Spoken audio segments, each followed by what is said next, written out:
তো আশা করি আপনারা এইখান থেকে আরো কিছু ভালো ফুটেজ দেখতে পারবেন, কারণ এটা হলো সুন্দরবন এলাকার গ্রাম্য পরিবেশে এই যে নদীটা আপনারা দেখতে পাচ্ছেন মাঝখান বরাবর, এই নদীর মাঝখান বরাবর হচ্ছে বাংলাদেশের আয়ত্তের ভিতরে এটা।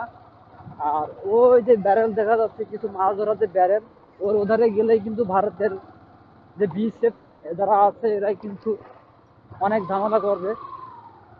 তো আপনারা ইতিমধ্যে দেখতে পাচ্ছেন এটা হলো সাতক্ষীরা সুন্দরবন এলাকার যে গ্রাম্য পরিবেশ।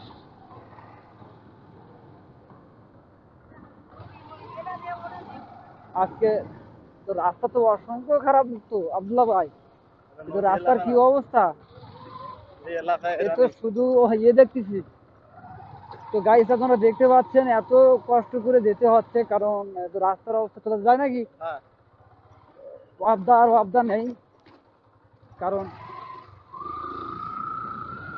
আমরা যে ওয়াবদার যে রাস্তাটা দেখতে পাচ্ছেন সেটা সেখান দিয়ে যাওয়া যাচ্ছে না, আমরা তোলা দিয়ে আমাদের যেতে হচ্ছে, তোলায় দিয়ে। ও কোন সাইড দিয়ে যাবো?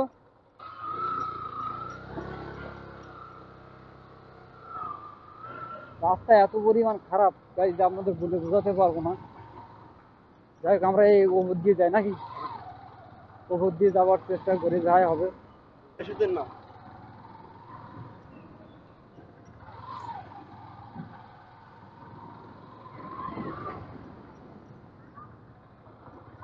রাস্তার অবস্থা ভীষণ খারাপ, ভীষণ খারাপ রাস্তার অবস্থা।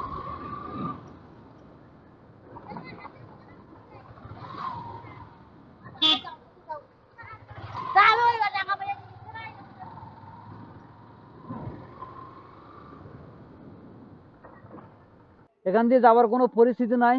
তো আর ভিডিওটা বেশি বড় করতে চাচ্ছি না, যতটুকু দেখানোর মধ্যে ছিল সবকিছু আপনাদেরকে দেখাইছি।